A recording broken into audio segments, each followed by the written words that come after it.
Por 30 largos años bebí veneno de las manos de quien juró protegerme. Cada cena, cada bendición, cada gesto de falso cuidado me llevaba un poco más cerca de la muerte. Buenos días, queridos. Mi nombre es Dolores Mendoza, tengo 78 años y hoy voy a compartir con ustedes la historia más dolorosa de mi vida. Una historia que guardé en silencio por mucho tiempo, pero que ahora siento que necesito contar para que otras mujeres no pasen por lo mismo que yo pasé. Antes de comenzar, quisiera pedirles que den me gusta a este video y se suscriban al canal Diario de la Abuela. Es muy importante para mí saber que mi historia está llegando a personas. Y cuéntenme en los comentarios desde dónde están viendo esto. Me encanta saber que mis palabras pueden llegar lejos, tal vez hasta lugares que nunca tuve la oportunidad de conocer. Nací en 1947 en un pequeño pueblo llamado San Miguel de Allende. Eran otros tiempos. Tiempos en que niñas como yo soñábamos con un buen matrimonio, una casa con jardín, hijos saludables. Mi madre me enseñó a coser, cocinar, ser una buena esposa.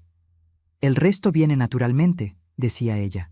Qué equivocada estaba yo al creer eso. Conocí a Héctor en una fiesta patronal en 1957. Yo tenía 17 años, él 22. Lo recuerdo como si fuera ayer. Él estaba apoyado en un árbol, fumando un cigarrillo, mirándome bailar. Tenía un aire serio, respetuoso. Sus ojos nunca dejaban los míos, incluso cuando otros muchachos intentaban llamar su atención. Al final de la fiesta, se acercó y pidió permiso a mi padre para acompañarme a casa. Mi padre, que era un hombre muy estricto, lo miró a los ojos y dijo, sí. Héctor venía de una familia de comerciantes. Era trabajador, no bebía ni jugaba. Un buen partido, como se decía en esa época. El noviazgo fue rápido. En 6 meses estábamos comprometidos. Nos casamos en enero de 1958 en una ceremonia sencilla en la iglesia del pueblo. Acababa de cumplir 18 años y me sentía la mujer más afortunada del mundo. Héctor había conseguido empleo en la única fábrica de la región, una metalúrgica que procesaba materiales para construcción. Ganaba lo suficiente para comprar una casita de 2 habitaciones con un pequeño patio donde yo plantaba hierbas y flores. En los primeros años éramos muy felices, o al menos yo creía que lo éramos. Él me traía pequeños regalos, cintas para el cabello, un corte de tela para un vestido nuevo, flores que recogía en el camino de regreso del trabajo. Los domingos íbamos a misa y después caminábamos por la plaza del pueblo. Las otras muchachas me miraban con envidia. Héctor era guapo, trabajador y, lo más importante, parecía amarme más que a nada. En 1960 nació nuestro primer hijo, Gustavo. Fue un parto difícil. Quedé muy débil después. Héctor se mostró como un padre atento. Ayudaba con el bebé cuando llegaba del trabajo. Me dejaba descansar. «Necesitas recuperarte bien, Dolores», decía él. «Te quiero fuerte y saludable a mi lado». 3 años después llegó Marisol. Una vez más, Héctor se mostró comprensivo con mi cansancio, mis dolores, mi lenta recuperación. Él se encargaba de los niños los fines de semana para que yo pudiera descansar. A veces pasaba horas en la cocina preparando la comida del domingo, rechazando mi ayuda. «Ya haces demasiado», decía. «Deja que hoy yo cuide de ti». Fue después del nacimiento de Marisol cuando comenzaron los pequeños cambios, al principio tan sutiles que apenas los noté. Héctor empezó a cuestionar mis salidas.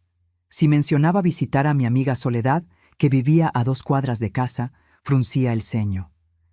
«¿Esa chismosa? ¿De qué tanto hablas con ella?» Cuando mi madre enfermó y sugerí pasar unos días en su casa para ayudar, Héctor dijo que no podíamos dejar a los niños sin padre por tanto tiempo. «¿Y si yo también me enfermo? ¿Quién me va a cuidar?» Entonces, siempre eran visitas rápidas, con hora marcada para volver. Recuerdo una vez, tendría yo unos 25 años, cuando recibí una invitación para el cumpleaños de una prima en Ciudad de México. Era un viaje de 4 horas en autobús. Héctor no quería que fuera. «Es peligroso, Dolores. ¿Y si el autobús se descompone? ¿Y si te sientes mal lejos de casa?» Terminé sin ir. Cuando le conté a mi prima por teléfono, se entristeció, pero dijo que entendía. Tu esposo solo está preocupado por ti. Fue más o menos en esa época cuando comencé a sentir los primeros síntomas. Dolores de cabeza frecuentes, una fatiga que no pasaba con el descanso. A veces me despertaba en medio de la noche con el corazón acelerado, sudando frío. Héctor me llevó al doctor Velasco, el único médico del pueblo. Nervios, fue el diagnóstico.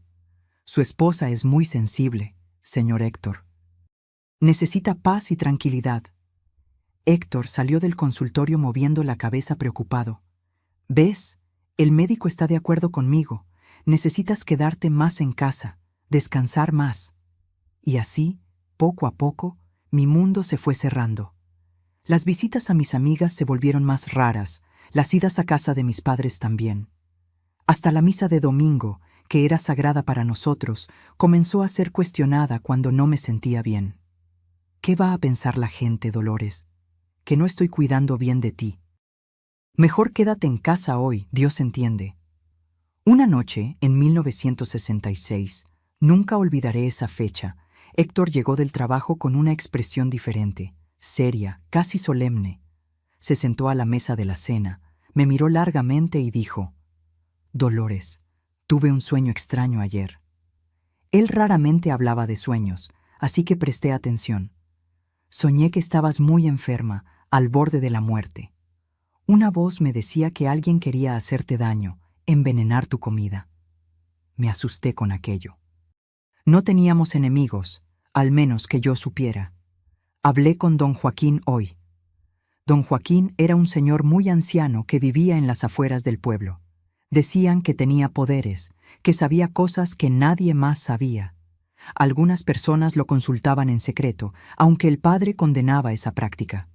Don Joaquín me enseñó un rezo, una protección contra el mal, contra cualquier cosa que puedan poner en tu comida. Héctor sacó del bolsillo una cuchara de plata medio oscurecida. Esta cuchara era de mi abuela. Don Joaquín la bendijo. Dijo que si rezo sobre tu comida todas las noches con esta cuchara, nada malo podrá afectarte. Me quedé sin reacción. Héctor siempre había sido un hombre práctico, racional. Nunca había mostrado interés por cosas de bendiciones y supersticiones, pero parecía tan serio, tan convencido.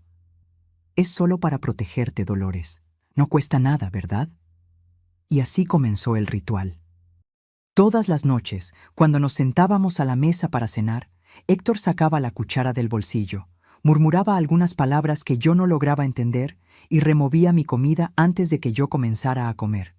Los niños se reían al principio. «Papá está haciendo magia en la comida de mamá», decía Gustavo riendo. Marisol, siempre más seria, observaba con los ojos entrecerrados, como si tratara de entender, pero pronto se acostumbraron, como los niños se acostumbran a cualquier rutina. Yo también me acostumbré. Después de todo, había sido criada en una familia religiosa. Creía en el poder de la fe, de la oración. Si Héctor quería protegerme de esa forma, ¿por qué no? Tal vez hasta me ayudaría con esos persistentes dolores de cabeza, esa debilidad que solo aumentaba. Poco sabía yo que cada noche, cada cena, cada gesto de aparente devoción y cuidado era, en realidad, una dosis más de veneno que entraba en mi cuerpo. Que la cuchara que Héctor guardaba con tanto celo tenía ranuras en la parte de abajo, donde acumulaba limaduras de plomo raspadas de viejas tuberías de la fábrica. Que el hombre que decía amarme estaba lenta y metódicamente matándome. Es difícil hablar de esto incluso después de tantos años. A veces mi voz falla, mis manos tiemblan más de lo normal. No es solo por el recuerdo del horror que viví, es también por el tiempo perdido, por la vida que podría haber sido y no fue. Pero estoy aquí hoy frente a ustedes para contar esta historia hasta el final, porque el silencio solo protege a los agresores y porque tal vez, solo tal vez, mis palabras puedan salvar a alguien que esté viviendo su propia pesadilla sin darse cuenta. A los 30 años, yo parecía tener 60. Mi cuerpo se estaba deshaciendo ante mis ojos y nadie podía entender por qué. Excepto, claro, el hombre que todas las noches bendecía mi plato con una devoción que hoy sé escondía la más cruel de las intenciones. Los cambios fueron lentos, casi imperceptibles. Primero fueron los dolores de cabeza que se volvieron mi compañía constante. Después vino la debilidad en las piernas. Recuerdo una mañana en 1971. Estaba tendiendo ropa en el tendedero cuando simplemente me desplomé en el suelo. No pude levantarme por casi media hora. Me quedé allí mirando al cielo azul, la ropa balanceándose encima de mí, sintiendo un miedo que nunca había experimentado antes. ¿Qué está pasando conmigo?, me preguntaba mientras lágrimas silenciosas corrían por mi rostro. Cuando Héctor llegó del trabajo y me encontró todavía sentada en el patio, la ropa a medias en el cesto, parecía genuinamente preocupado. Sostuvo mis manos temblorosas entre las suyas y dijo: «Vamos al doctor Velasco mañana temprano. No podemos seguir posponiendo esto». El doctor Velasco era un hombre mayor, médico de nuestro pueblo durante décadas. Me examinó cuidadosamente, hizo preguntas, frunció el ceño ante mis respuestas. Dolores en los huesos, debilidad, mareos, problemas de memoria. Él murmuraba haciendo anotaciones. Al final miró a Héctor, no a mí, y dijo: «Puede ser una condición nerviosa. Muchas mujeres sufren de esto después de tener hijos. Las hormonas, sabe, o tal vez anemia. Vamos a probar con un tónico fortificante». Salí del consultorio con una receta para un remedio a base de hierro y vitaminas y una terrible sensación de que no había sido tomada en serio. Condición nerviosa parecía una forma educada de decir: «Está todo en tu cabeza». Héctor compró el medicamento ese mismo día. Todas las mañanas, él mismo me servía la cucharada de jarabe oscuro y amargo. «Para que te pongas fuerte, mi amor». Yo lo tragaba obedientemente, esperando mejoras que nunca llegaban. De hecho, empeoré. Mi cabello, que siempre había sido grueso y brillante, comenzó a caerse en mechones. A veces, al peinarme, llenaba mis manos de cabellos sueltos y lloraba, escondida en el baño para que los niños no me vieran. Mi piel se puso pálida, con un tono grisáceo que ningún rubor podía disimular. Lo peor eran los temblores. Comenzaron casi imperceptibles, un ligero temblor en las manos al sostener una taza. Pero con el tiempo se volvieron tan severos que apenas podía llevar una cuchara a la boca sin derramar la comida. Era humillante. Gustavo, entonces con 13 años, muchas veces tenía que ayudarme a comer. «No hay problema, mamá», decía, con una madurez más allá de su edad. «Todo el mundo necesita ayuda a veces». Marisol, con 10 años, me observaba con ojos serios y preocupados. Una vez la sorprendí llorando, escondida detrás del cobertizo. Cuando le pregunté qué había pasado, me abrazó fuerte y dijo: «Tengo miedo de que te mueras, mamá». Aquello partió mi corazón. Abracé a mi hija con toda la fuerza que aún me quedaba y prometí: «No voy a morir, mi amor. Mamá solo está enferma, pero va a mejorar». Una promesa que no estaba segura de poder cumplir. En 1973 volvimos al doctor Velasco. Esta vez, él parecía más preocupado. Mis síntomas habían empeorado y nuevos habían surgido. Comencé a tener lapsus de memoria. A veces olvidaba lo que estaba diciendo en medio de una frase. Otras no reconocía rostros familiares por unos segundos aterradores. «Puede ser una enfermedad degenerativa», dijo nuevamente a Héctor, como si yo no estuviera presente. «Tal vez deberíamos consultar a un especialista en Ciudad de México». Vi el rostro de Héctor cambiar, un destello de... ¿sería preocupación, miedo, ira? Fue tan rápido que no pude identificarlo. «Ciudad de México está lejos», respondió. «Dolores no aguanta un viaje así en el estado en que está, y los niños la necesitan. ¿No hay nada que usted pueda hacer aquí mismo?» El doctor Velasco suspiró. Me miró con algo que parecía lástima y recetó más medicamentos. Sedantes para los temblores, vitaminas para la debilidad, algo para ayudar con la memoria. Nada funcionó, claro. ¿Cómo podría, si la verdadera causa de mi mal continuaba siendo vertida en mi plato todas las noches, cucharada tras cucharada, año tras año. Poco a poco, mi mundo se fue cerrando como los pétalos de una flor al anochecer. Ya no podía cocinar sin ayuda. Las ollas pesaban demasiado para mis brazos débiles. Los temblores hacían peligroso manejar cuchillos o estar cerca de la estufa. Héctor entonces decidió que yo no debería cocinar más. Es por tu propio bien, Dolores. Necesitas descansar. Yo puedo preparar las comidas cuando llegue del trabajo, o Marisol puede ayudar. Ya tiene edad. Así, fui perdiendo un pedazo más de mi autonomía. En poco tiempo, Héctor controlaba todo.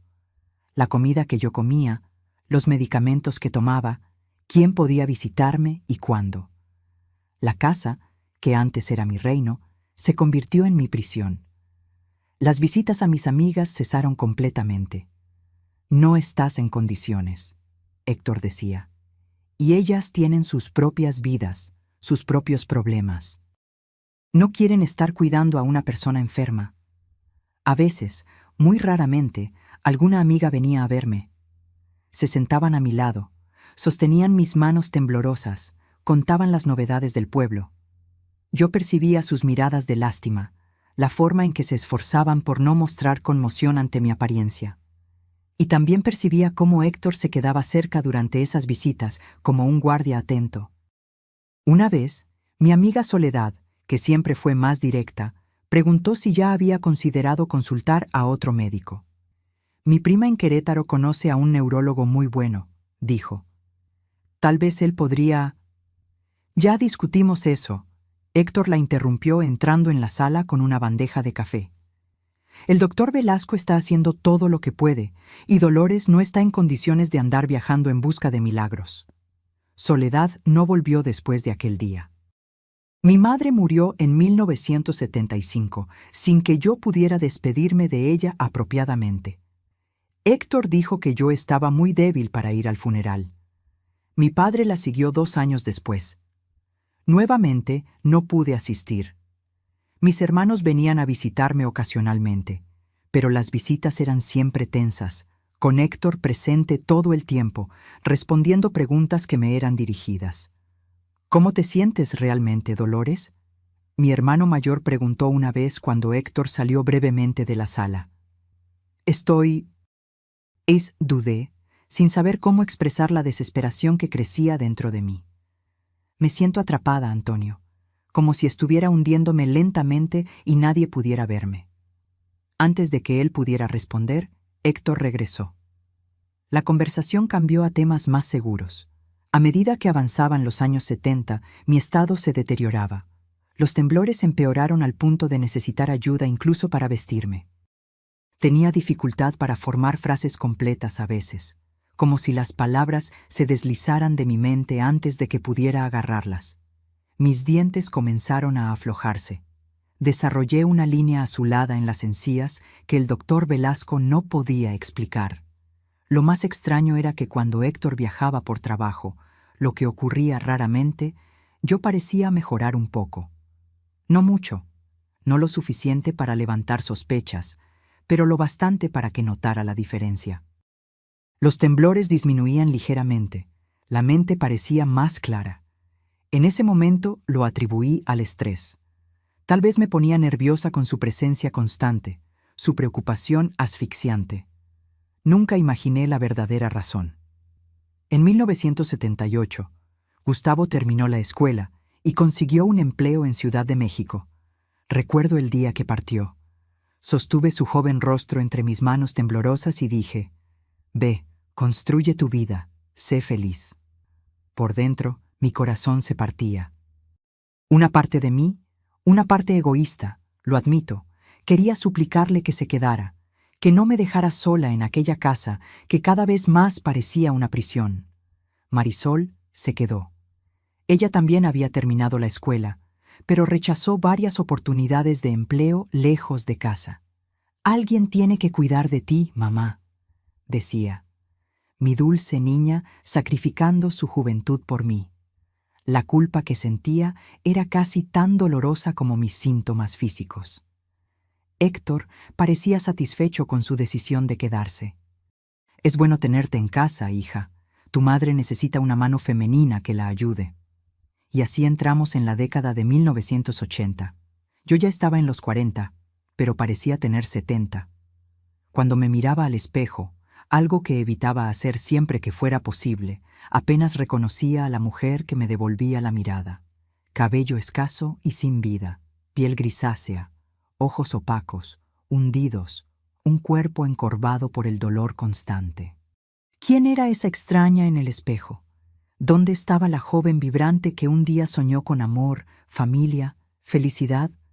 El ritual de la bendición continuaba noche tras noche. Ya formaba parte de la rutina familiar, tan común que nadie lo cuestionaba. Héctor sacaba la cuchara del bolsillo, murmuraba sus palabras inaudibles, removía mi plato. Yo comía obedientemente, agradecida por el cuidado, por la protección, envenenándome un poco más cada día, sin saberlo. Dicen que la gota de agua puede agujerear la piedra no por la fuerza, sino por la persistencia. El plomo funcionaba de la misma forma en mi cuerpo, gota a gota, noche tras noche, año tras año, acumulándose en mis huesos, en mi sangre, en mi cerebro, robándome lentamente todo, mi salud, mi independencia, mi identidad. Y Héctor era visto en el pueblo como el marido ejemplar, el hombre dedicado que cuidaba de la esposa enferma con una devoción admirable. «Qué suerte la suya tener un marido así, doña Dolores», la gente decía cuando me veían en la calle, apoyada en su brazo o en un bastón. Un hombre tan paciente, tan cuidadoso. Yo asentía, agradecía, sonreía una sonrisa vacía. ¿Qué más podía hacer? ¿Quién creería si dijera que algo estaba mal? Que había momentos en que captaba una mirada extraña en sus ojos, algo frío, calculador, casi satisfecho al verme tropezar con las palabras o dejar caer un vaso debido a los temblores. Y aunque alguien me creyera, ¿qué se podría hacer? Estaba completamente dependiente de él. No tenía a dónde ir, no tenía cómo mantenerme. Los hijos estaban siguiendo sus vidas. Gustavo ya estaba comprometido en Ciudad de México. Marisol había comenzado un noviazgo serio con un muchacho del pueblo vecino. Pronto ella también partiría, y entonces seríamos solo Héctor y yo y mi verdugo, yo y el hombre que sin que lo supiera me estaba matando lentamente. Hasta que llegó el colapso, aquel día fatídico que lo cambiaría todo. El día en que la verdad, amarga y venenosa como el plomo en mi sangre, finalmente saldría a la luz. Era un martes de mayo de 1988. Lo recuerdo perfectamente porque aquella mañana había un programa especial en la radio sobre la Revolución Mexicana. Irónicamente, yo escuchaba sobre libertad mientras vivía en mi propia forma de cautiverio, sin siquiera saberlo. Marisol había ido al mercado y yo estaba sola en casa. Héctor trabajaba en la fábrica y solo volvería al final de la tarde. Decidí, en un raro momento de energía, preparar un té para mí misma. Algo simple, que pensé estaría al alcance de mis limitadas capacidades. La tetera era demasiado pesada para mis manos temblorosas. Cuando el agua comenzó a hervir, intenté levantarla de la estufa. Fue como si una corriente eléctrica recorriera mi cuerpo. Un espasmo violento sacudió mis brazos. La tetera se escapó. El agua hirviendo se esparció por el suelo de la cocina. Intenté retroceder, pero mis piernas no obedecían. Caí. El dolor de la quemadura fue inmediato, pero estaba ocurriendo algo más, algo mucho peor. Era como si cada músculo de mi cuerpo se estuviera contrayendo al mismo tiempo. No podía respirar bien, no podía gritar pidiendo ayuda. Solo quedé allí en el frío suelo de la cocina, sintiendo mi cuerpo rebelarse contra mí, la visión oscureciéndose en los bordes. Voy a morir aquí, pensé con una claridad sorprendente, sola en el suelo de mi cocina. No sé cuánto tiempo estuve así, minutos, horas. La conciencia iba y venía en ondas. En algún momento oí un grito ahogado, como si viniera de muy lejos. Era Marisol, de regreso del mercado, encontrando a su madre caída en medio de un charco de agua y sangre. Lo que siguió fue una mezcla borrosa de sensaciones e imágenes fragmentadas. Sirenas, manos extrañas tocándome, la voz de Marisol insistente. «Aguanta un poco más, mamá. Ya casi llegamos al hospital». ¿Hospital? Aquella palabra penetró la niebla de mi mente con una punzada de miedo. Héctor siempre estuvo en contra de llevarme a hospitales. «El doctor Velasco conoce tu caso», siempre decía. «Esos médicos de hospital solo van a llenarte de medicinas que no funcionan». Mi siguiente recuerdo claro es despertar en una habitación blanca y aséptica, con tubos adheridos a mis brazos y un constante pitido de alguna máquina cercana. Una enfermera joven arreglaba algo junto a mi cama. Cuando vio que estaba despierta, sonrió amablemente. «Bienvenida de vuelta, doña Dolores». Le dio un susto a su familia. Intenté hablar, pero mi garganta estaba demasiado seca. Ella me ofreció un poco de agua con una pajilla. Tragué con dificultad. «¿Dónde estoy?», logré preguntar. «En el Hospital Regional de Querétaro. La ambulancia la trajo ayer. Tuvo un colapso en casa». Querétaro era la ciudad grande más cercana, a unos 80 kilómetros de San Miguel de Allende. ¿Qué estaba haciendo yo tan lejos de casa? Antes de que pudiera preguntar más, la puerta se abrió y un hombre joven de bata blanca entró. Tendría unos 30 años, gafas de montura fina, una libreta en la mano. «Doña Dolores, qué bueno que despertó. Soy el doctor Ignacio Morales, neurólogo. ¿Cómo se siente?» Intenté hacer un inventario de mi cuerpo. Dolía, todo dolía, pero no era nada nuevo. «Como siempre», respondí con dificultad.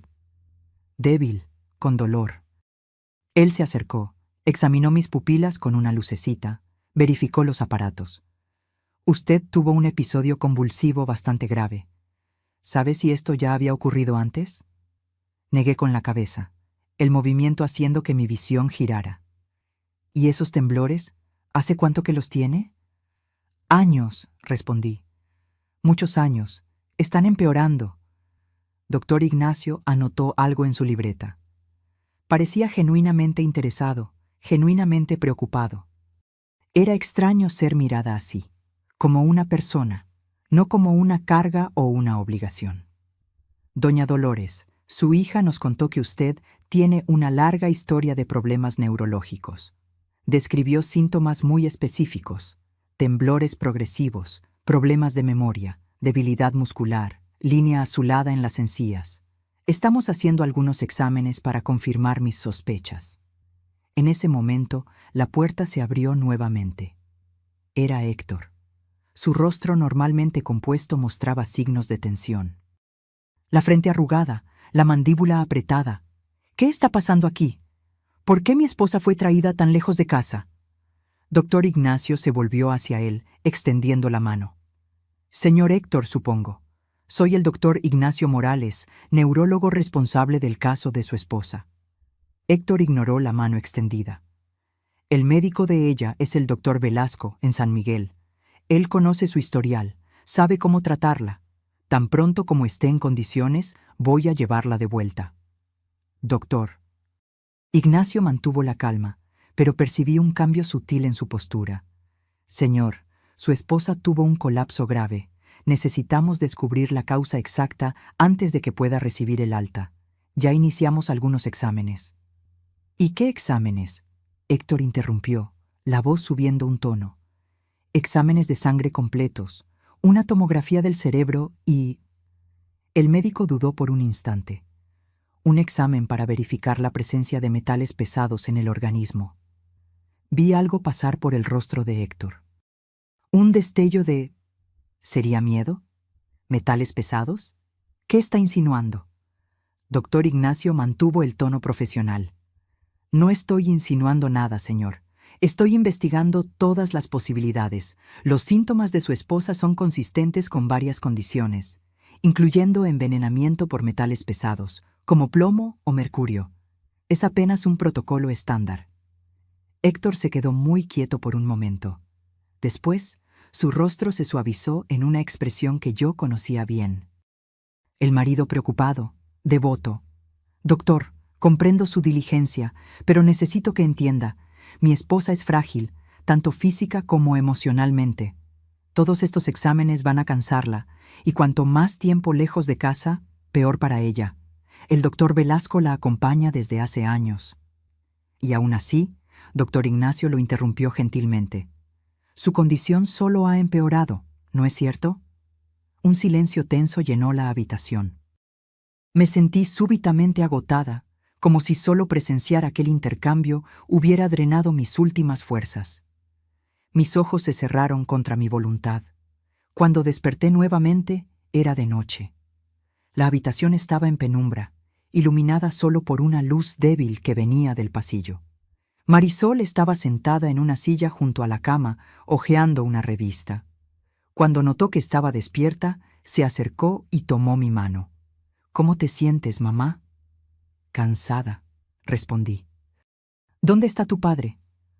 Una sombra pasó por su rostro. «Fue a buscar algunas cosas a casa, vuelve mañana». Dudó, luego añadió: «Mamá, el doctor Ignacio quiere hablar contigo, a solas. Dijo que es importante». Sentí un nudo en el pecho. «¿Sobre qué?» «No dijo. Solo pidió que te preparara. Viene por la mañana». No dormí bien aquella noche, a pesar de los sedantes que me dieron. Sueños extraños y fragmentados poblaron mi sueño inquieto. En uno de ellos veía a Héctor parado sobre mí, la cuchara de plata en su mano, su rostro una máscara sin expresión, mientras derramaba un líquido plateado en mi boca abierta. Desperté jadeando, el corazón acelerado. La mañana llegó gris y lluviosa. Doctor Ignacio entró en mi habitación alrededor de las 9. Traía una carpeta en las manos y una expresión grave en el rostro. «Doña Dolores», comenzó, sentándose en la silla junto a la cama. «Lo que voy a decirle ahora es muy serio. Recibí los resultados de sus exámenes de toxicología. Usted tiene niveles extremadamente altos de plomo en la sangre, niveles que indican exposición prolongada por muchos años». Parpadeé tratando de entender. «Plomo. ¿Cómo?» Es eso lo que necesitamos descubrir. La exposición al plomo puede ocurrir de varias formas: tuberías antiguas, pinturas viejas, ciertos tipos de cerámica. Pero los niveles encontrados en su cuerpo son extraordinariamente altos. Indican una exposición constante y significativa, algo más allá del contacto casual. Hizo una pausa, como si eligiera las palabras cuidadosamente. «Doña Dolores, ¿puede pensar en alguna forma en que podría estar siendo expuesta regularmente al plomo? ¿Algo en su día a día, en su alimentación, tal vez?» En ese momento, una imagen destelló en mi mente. La cuchara de plata ligeramente oscurecida, la mano de Héctor removiendo mi plato, noche tras noche, año tras año, la bendición para protegerme. Mi voz salió como un susurro. «¿La cuchara?» «¿Qué cuchara, doña Dolores?» Le conté todo, sobre el ritual que comenzó hace más de 20 años. Sobre cómo Héctor bendecía mi comida todas las noches con una cuchara especial que guardaba en el bolsillo. Sobre cómo mis problemas de salud comenzaron poco después de eso. Sobre cómo, en las raras ocasiones en que Héctor viajaba, yo me sentía un poco mejor. Doctor Ignacio escuchó todo en silencio, su rostro volviéndose más serio con cada palabra. Cuando terminé, respiró profundo. «Doña Dolores, lo que estoy a punto de preguntar es muy delicado. ¿Existe la posibilidad? ¿Cree posible que su esposo esté deliberadamente poniendo plomo en su comida?» La pregunta quedó en el aire como una sentencia de muerte. Mi mente se negaba a procesarla. Héctor, mi esposo de 30 años, el padre de mis hijos, envenenándome deliberadamente, era absurdo, imposible, y aún así, «No lo sé», respondí honestamente. «No puedo creer que él haría eso. ¿Por qué? ¿Con qué propósito?» «Desafortunadamente», dijo doctor Ignacio, «hay casos documentados de situaciones similares. Es una forma de abuso llamada síndrome de Münchhausen por poder. La persona enferma deliberadamente a alguien bajo su cuidado para recibir atención, simpatía o para mantener control sobre la víctima». Control. La palabra resonó en mi mente. ¿No era exactamente eso lo que Héctor había conseguido? Control total sobre mí, sobre mi cuerpo, mi vida. ¿Qué hacemos ahora?, pregunté, la voz temblorosa. Primero vamos a tratarla. Iniciaremos un procedimiento llamado terapia de quelación para eliminar el plomo de su organismo. Va a llevar tiempo y, desafortunadamente, algunos daños pueden ser permanentes. En cuanto al resto, dudó. Necesitamos estar seguros. Voy a pedirle a su hija que traiga esa cuchara para analizarla, sin alertar a su esposo.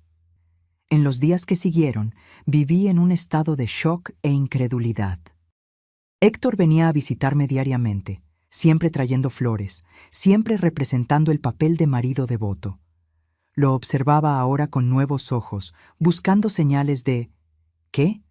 ¿Maldad? ¿Locura? Pero veía solo al hombre que conocía desde hace décadas. Una semana después, Dr. Ignacio pidió hablar conmigo nuevamente.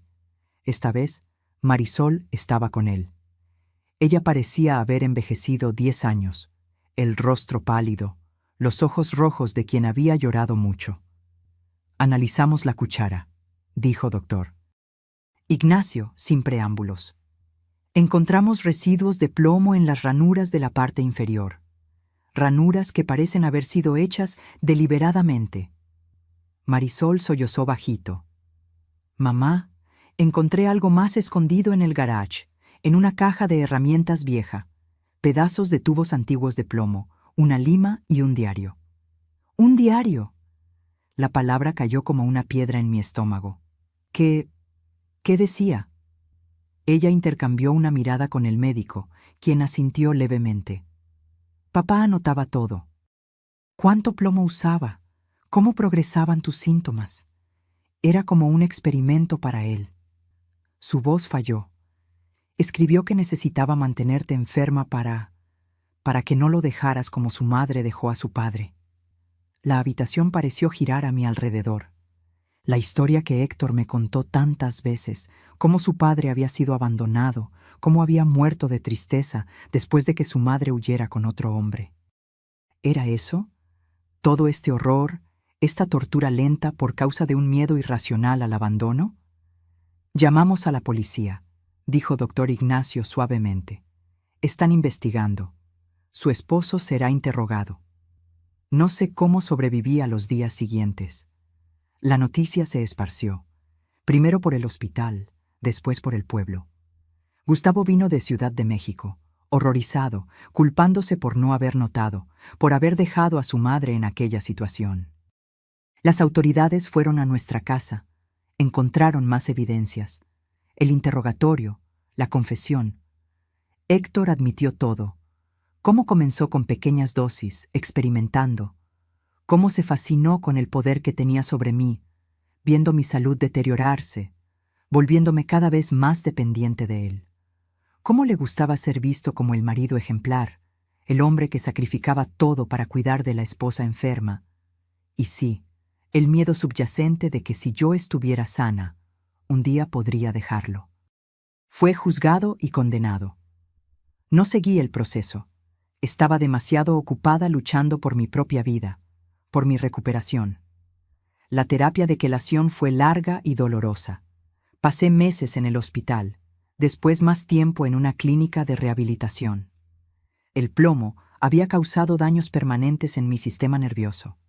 Los médicos dijeron que siempre tendría temblores, siempre tendría problemas de memoria, siempre sufriría dolores. 30 años de envenenamiento no pasan sin dejar marcas. Pero estaba viva, y por primera vez en décadas, verdaderamente libre. Cuando recibí el alta del hospital en noviembre de 1988, era una mujer diferente de aquella que entró cargada en una camilla 6 meses antes. No solo por el cuerpo, aún frágil, aún marcado por el veneno, sino principalmente por el alma. Algo se había roto dentro de mí el día que descubrí la verdad, pero algo nuevo también comenzaba a crecer. Una determinación feroz que ni sabía que poseía.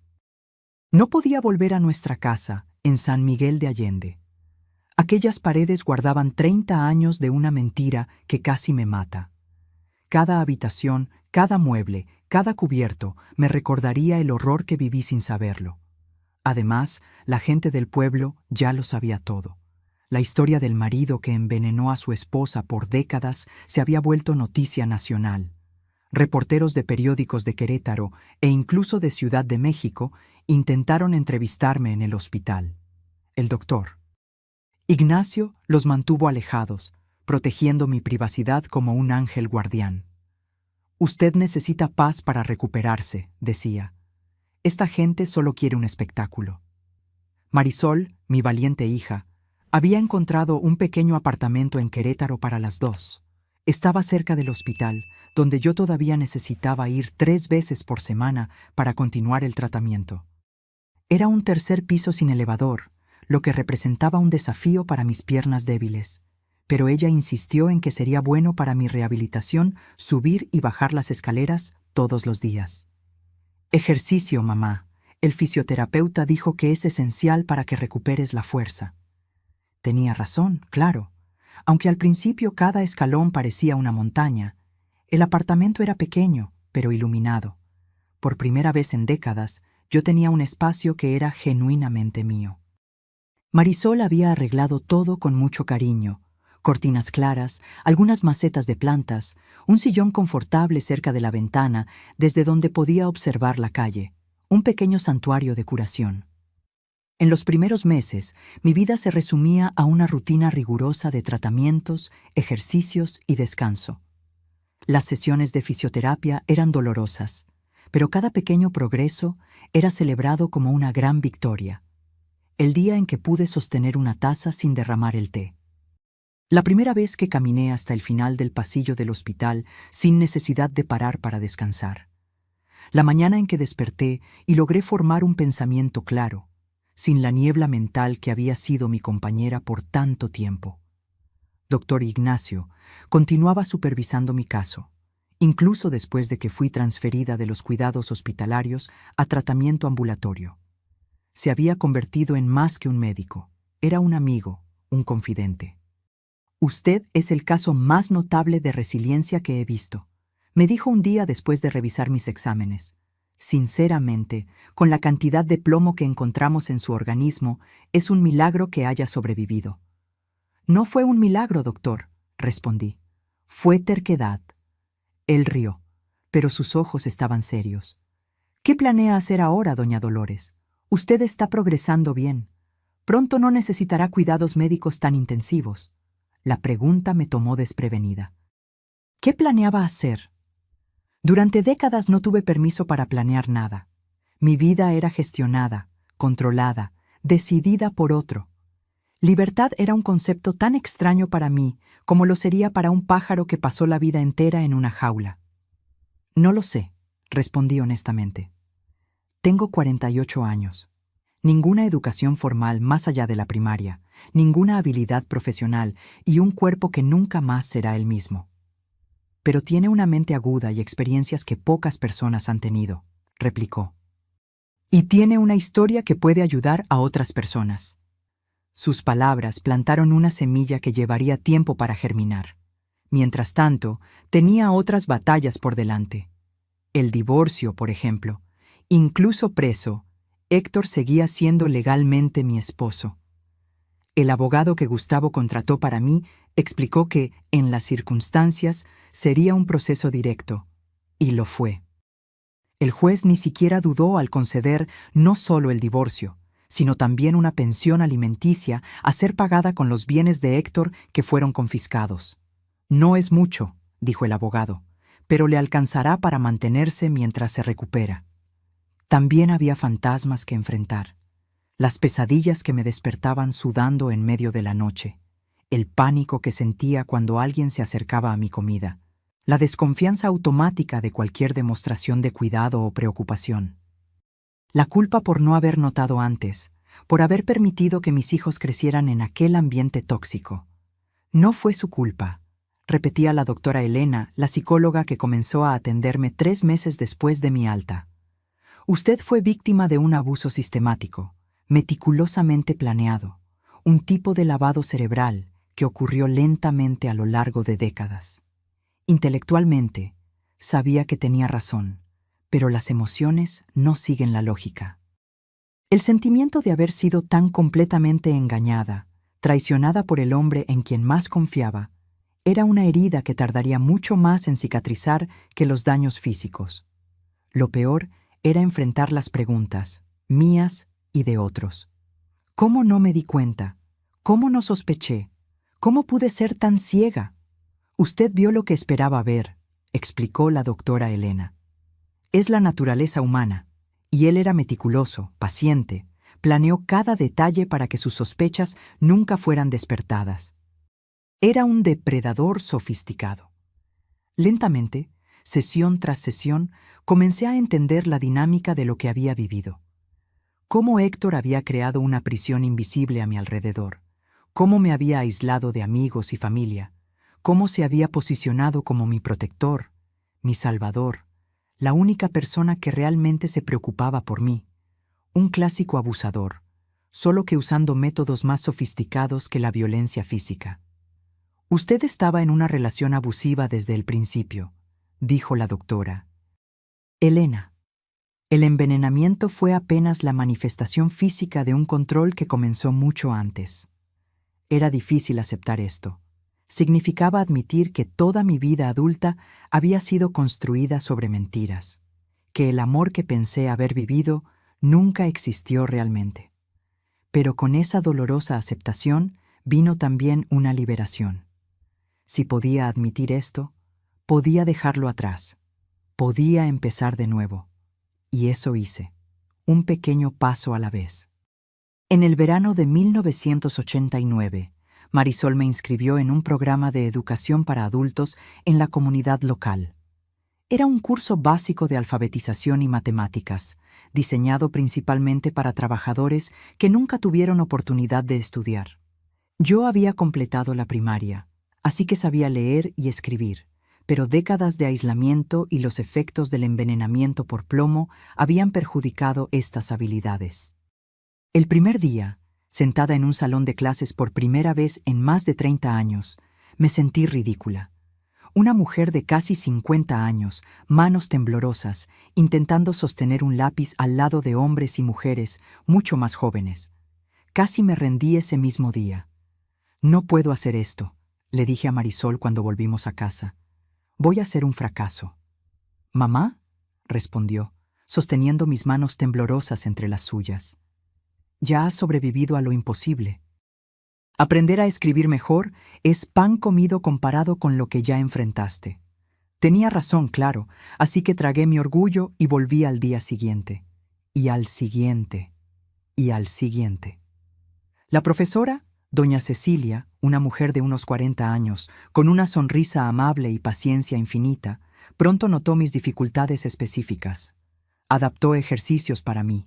Encontró maneras de sortear los temblores en las manos. Me dio tiempo extra cuando era necesario. Usted tiene una mente ávida, doña Dolores, me dijo un día. Es como si estuviera compensando el tiempo perdido. Y era verdad. Descubrí en mí un hambre de aprender que nunca había sentido antes, o tal vez siempre había estado allí, solo sofocada por las circunstancias de mi vida. Cada nueva palabra que lograba escribir con claridad, cada problema de matemáticas que resolvía correctamente, era una pequeña victoria contra el pasado, una afirmación de que Héctor no había logrado destruir mi mente completamente. 3 meses después, había completado el curso básico.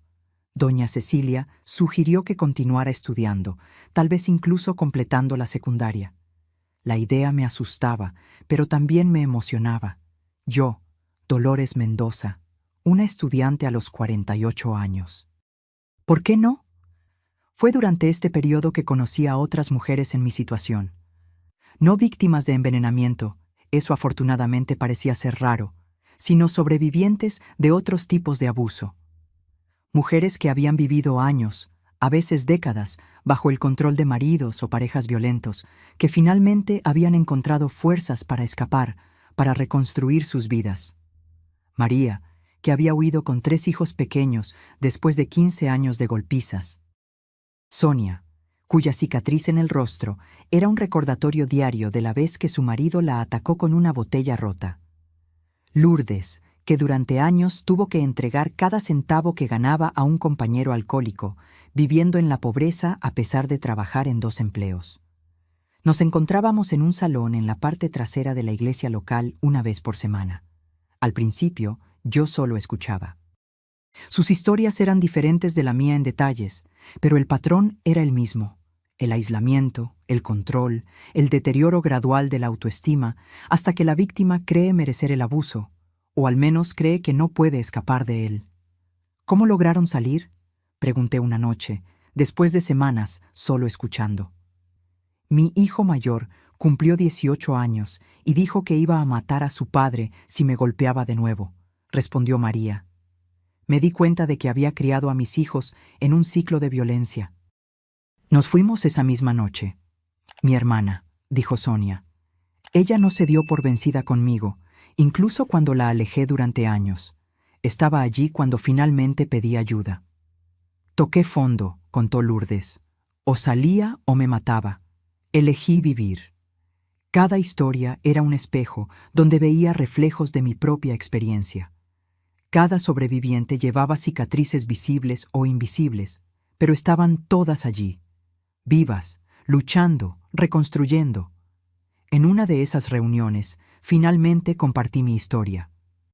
Hablé del ritual de la bendición, de las décadas de deterioro inexplicado, del descubrimiento impactante en el hospital. Hablé de la cuchara con ranuras, del diario macabro donde Héctor registraba fríamente mi lenta destrucción. Cuando terminé, el silencio en la sala era palpable. Entonces, una a una, las mujeres se acercaron y me abrazaron.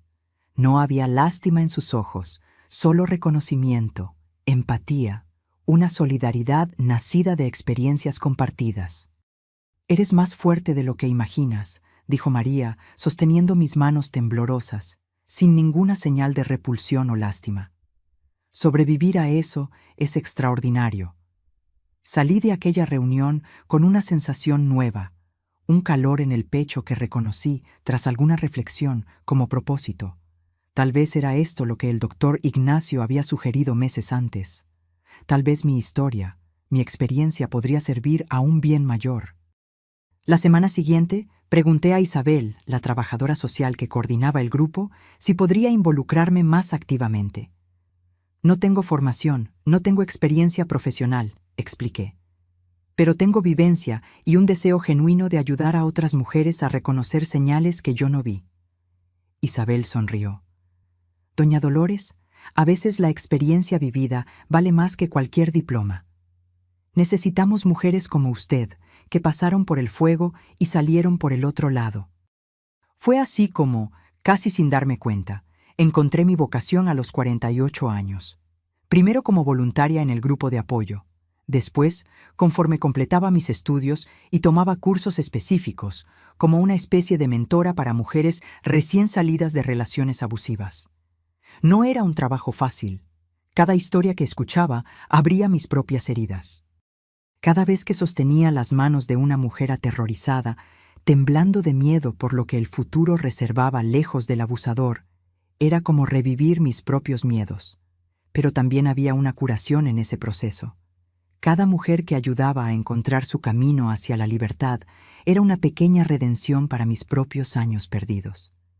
Y mientras ayudaba a otras a reconstruirse, yo misma me reconstruía, pieza por pieza, día tras día. Dolores Mendoza ya no era solo la víctima de una historia de horror. Era una sobreviviente, una estudiante, una consejera, una mujer redescubriendo su propia fuerza poco a poco. En 1990, casi 2 años después del colapso que cambió mi vida, Gustavo me invitó a su boda en Ciudad de México. Dudé. La idea de estar en un evento social grande, de ser observada, juzgada tal vez, era aterradora. Pero era la boda de mi hijo. No podía dejar que el miedo me robara un momento más precioso de la vida. Estaré allí, prometí. No me lo perdería por nada. El día de la boda, Marisol me ayudó a arreglarme. Elegí un vestido azul claro, modesto pero elegante. Mi cabello, que nunca recuperó totalmente el grosor de los años de juventud, estaba arreglado en un moño simple. Las manos aún temblaban, claro. Eso nunca cambiaría, pero ya había aprendido a vivir con esa limitación. Cuando entré en la iglesia del brazo de Gustavo para la ceremonia, sentí las miradas, algunas curiosas, otras compasivas, pero no me importó. En aquel momento, era solo una madre orgullosa, acompañando a su hijo hasta el altar. Nada más importaba. Durante la recepción, una señora mayor se acercó a mí. La reconocí vagamente como una tía distante de Teresa, la novia. «Usted es Dolores, ¿verdad? ¿La madre del novio?» Cuando asentí, ella continuó. «Escuché su historia. Qué horror pasó, mi querida. ¿Cómo logró sobrevivir a algo así?» La miré por un momento, considerando cómo responder. Finalmente dije, «Un día a la vez, y ahora vivo, no solo sobrevivo, vivo». Hoy, a los 78 años, cuando miro mis manos arrugadas y aún temblorosas, no veo solo las marcas del veneno que corrió en mis venas por 3 décadas. Veo también las incontables manos que estas manos sostuvieron, las lágrimas que secaron, las puertas que abrieron para mujeres que, como yo un día, no podían ver una salida. El tiempo es curioso en su forma de transformar nuestras heridas en dádivas. ¿Quién diría que aquella cuchara, instrumento de mi tormento por tantos años, se convertiría simbólicamente en la más valiosa medalla que cargo? Los años 1990 fueron un periodo de reconstrucción para mí. Terminé la secundaria en 1992, a los 52 años. Recuerdo el día de la graduación como si fuera ayer. Marisol y Gustavo estaban allí, orgullosos, aplaudiendo cuando recibí mi certificado. Mis manos temblaban tanto que casi lo dejo caer, pero eso no importaba. Lo que importaba era el camino recorrido hasta allí. Ese mismo año, el Centro de Apoyo a la Mujer de Querétaro me ofreció un puesto remunerado como consejera. No era mucho dinero, pero significaba que, por primera vez en mi vida adulta, tenía mi propio ingreso, fruto de mi propio trabajo. La sensación de independencia financiera, aunque modesta, era embriagadora. «Usted tiene un don para esto, doña Dolores», dijo Elisa, la coordinadora del centro. «Las mujeres confían en usted, se abren, tal vez porque saben que no hay nada que puedan contar que vaya a impactarla». Era verdad. Después de lo que viví, pocos relatos de abuso me sorprendían. No es que eso hiciera más fácil escuchar cada historia. El corazón aún se encogía con cada nuevo relato de violencia, manipulación, control, pero había desarrollado una capacidad de escuchar sin derrumbarme, de ofrecer fuerza sin sucumbir al peso de las historias ajenas. En 1995, participé en un proyecto piloto que llevaba información sobre violencia doméstica a escuelas de la región. Hablábamos con adolescentes, chicas y chicos sobre relaciones saludables versus abusivas, sobre señales de alerta, sobre cómo ayudar a amigos que pudieran estar en situaciones de riesgo.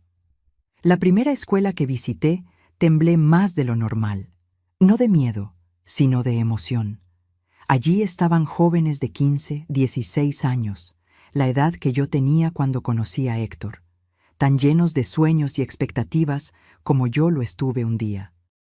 Si pudiera plantar en ellos las semillas de la concientización que me faltaron, tal vez podría evitar que surgieran otras Dolores.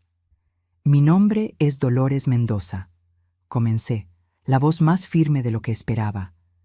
«Y por 30 años fui envenenada por el hombre que juró amarme y protegerme». Vi las miradas impactadas, la atención instantánea que provocó aquella apertura. Conté mi historia de forma simple, directa, sin sensacionalismo. Hablé de las señales que no vi o ignoré. El aislamiento gradual, el control sobre mis amistades, sobre mis salidas, sobre mi cuerpo. Expliqué cómo los abusadores construyen prisiones invisibles, cómo hacen que sus víctimas duden de su propia cordura, de su propia percepción de la realidad. Cuando terminé, el silencio en la sala era palpable. Entonces, una chica en la última fila levantó la mano. «Mi tía», comenzó, la voz temblorosa. «Creo que mi tía está viviendo algo parecido». Me quedé después de la charla para hablar con ella en privado. La orienté sobre cómo abordar la situación, qué recursos existían en la comunidad, cómo ofrecer apoyo sin juzgar.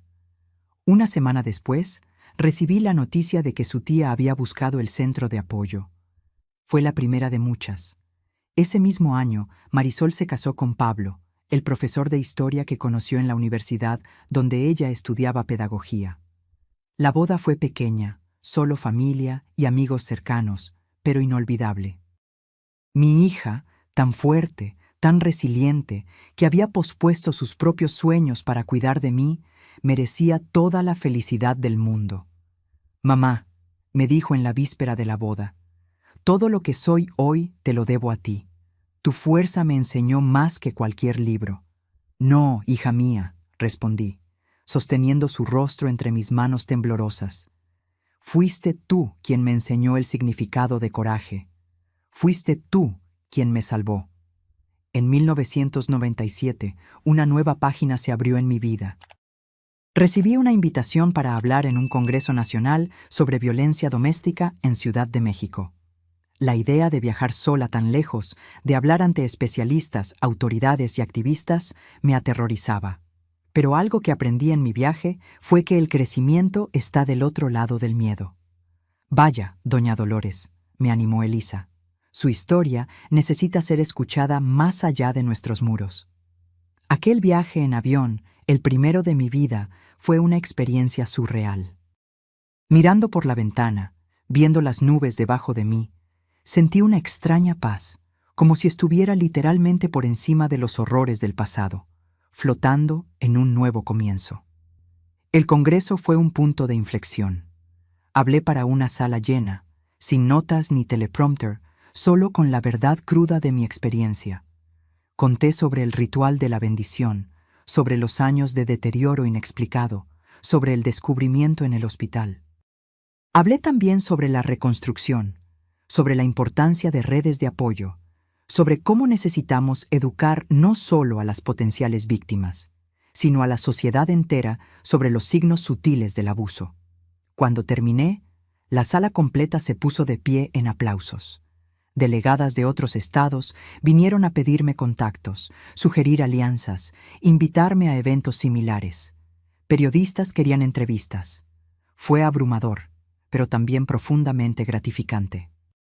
Volví a Querétaro con una nueva visión de lo que podría lograr. En los años siguientes, viajé a varias ciudades de México, compartiendo mi historia y ayudando a establecer nuevos grupos de apoyo, nuevos programas educativos, siempre con mis manos temblorosas, siempre con las secuelas del envenenamiento como compañeras constantes, pero cada vez más cómoda en mi nueva piel de educadora, de activista, de sobreviviente que transformó su dolor en propósito. En 2001, a los 61 años, publiqué mi primer libro, La Cuchara de Plata, una historia de supervivencia y renacimiento. No es una obra literaria sofisticada. Escribí con el lenguaje simple de quien completó los estudios tardíamente, pero es honesto hasta la médula. El libro narra no solo el horror del envenenamiento, sino principalmente el viaje de sanación y redescubrimiento que vino después. Las editoriales grandes no se interesaron, así que fue publicado por una pequeña editorial regional con un tiraje modesto. Para mi sorpresa, el libro encontró su público. Vendió más de lo esperado, principalmente entre profesionales que trabajan con víctimas de violencia y entre las propias sobrevivientes. Recibí cartas, decenas de ellas, de mujeres que se identificaron con diferentes aspectos de mi historia. Mujeres que, a través de mis palabras, finalmente nombraron lo que estaban viviendo. Su libro salvó mi vida, escribió una lectora de Monterrey. Reconocí a mi marido en cada página. Salí de casa al día siguiente de la lectura. Otra carta de una trabajadora social de Guadalajara decía: usamos su libro en nuestros grupos de apoyo. Las mujeres finalmente entienden que no están solas, que hay vida, una vida plena después del abuso. En 2005, la mayor sorpresa, una editorial nacional decidió relanzar el libro con distribución en todo México. A los 65 años, Me vi en una gira de conferencias y sesiones de autógrafos. Las manos aún temblaban al firmar los libros, pero ahora ese temblor era parte de mi historia, parte de mi testimonio. Ya no intentaba esconderlo. En una de esas sesiones en Ciudad de México, una mujer de unos 70 años esperó pacientemente en la fila. Cuando llegó su turno, no pidió un autógrafo. En su lugar, extendió una mano hacia mí, una mano que temblaba tanto como la mía. Mercurio, en mi caso, dijo simplemente. Mi marido era dentista. No fueron necesarias más palabras. Me levanté y la abracé. Dos sobrevivientes unidas por una experiencia que pocos podrían comprender. El trabajo continuó a lo largo de los años. Incluso cuando me jubilé oficialmente del centro de apoyo, a los 70 años, no me detuve. Solo disminuí el ritmo, convirtiéndome en mentora para consejeras más jóvenes, participando en eventos seleccionados, manteniendo un pequeño grupo de apoyo quincenal en mi propia casa. En 2015, cuando cumplí 75 años, Gustavo, Marisol y mis 5 nietos organizaron una fiesta sorpresa. Vinieron personas de todas las fases de mi vida. Desde las primeras mujeres que atendí en el centro de apoyo, algunas ya señoras como yo, hasta jóvenes consejeras que conocí en capacitaciones recientes. El doctor Ignacio, ya retirado y con el cabello completamente blanco, vino especialmente de Ciudad de México. La doctora Elena, mi primera psicóloga, ahora con más de 80 años, también estaba allí.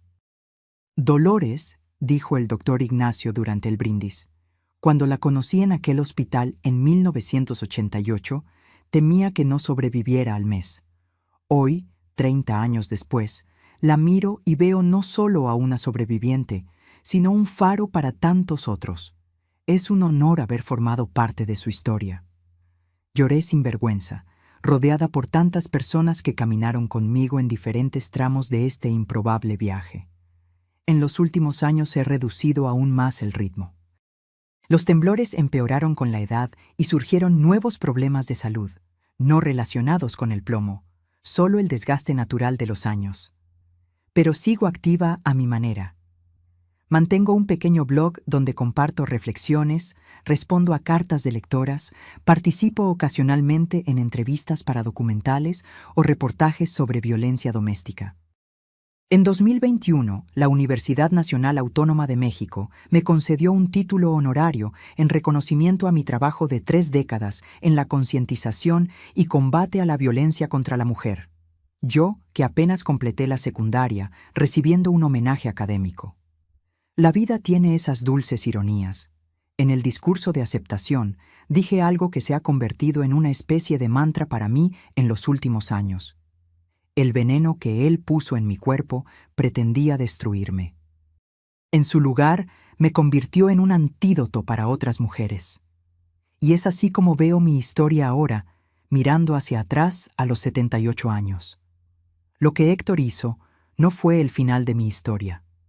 Fue apenas el primer capítulo de una vida mucho más rica, mucho más significativa de lo que él jamás podría haber imaginado.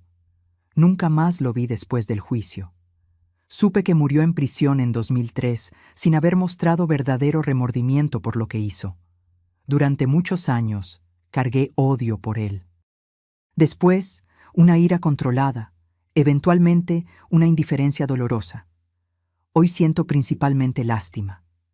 Lástima por el hombre tan destruido por sus propios miedos e inseguridades, que necesitó literalmente envenenar a alguien para sentir control. El perdón no llegó rápido ni fácil, pero llegó, no por él, sino por mí, porque me di cuenta de que cargar el peso del odio era como seguir bebiendo el veneno que él ya no podía darme. Mis manos nunca dejaron de temblar. Mi memoria nunca volvió a ser lo que era. Algunos días, los dolores en los huesos son casi insoportables. Son las cicatrices visibles que llevo, las medallas de una batalla que duró 30 años y que contra todas las probabilidades gané. Pero las verdaderas victorias no son esas. Son los cientos de mujeres que ayudé a encontrar su voz, su poder. Son los programas educativos que ayudé a crear, las políticas públicas a las que contribuí con mi testimonio. Es ver a mis nietas crecer fuertes, confiadas, conocedoras de sus derechos y de su valor. Es despertar cada mañana en mi pequeño apartamento, ahora en la planta baja, concesión a la edad, y preparar mi propio café como me gusta. Es cuidar mis plantas en el pequeño jardín de atrás, sintiendo la tierra entre los dedos.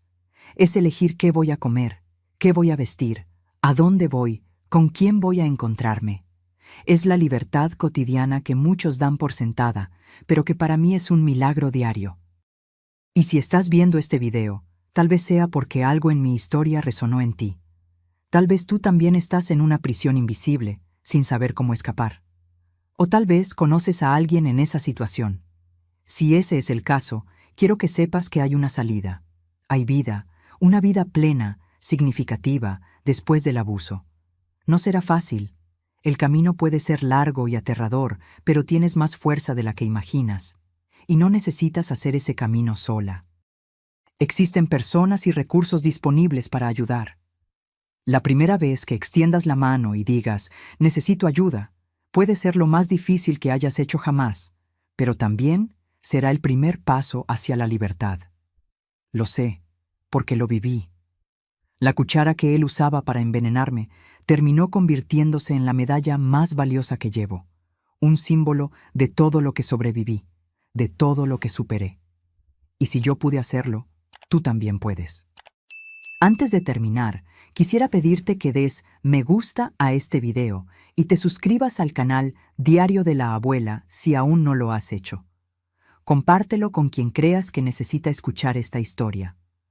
A veces, un simple video puede ser el empujón que alguien necesita para buscar ayuda. Y no olvides comentar desde dónde estás viendo esto.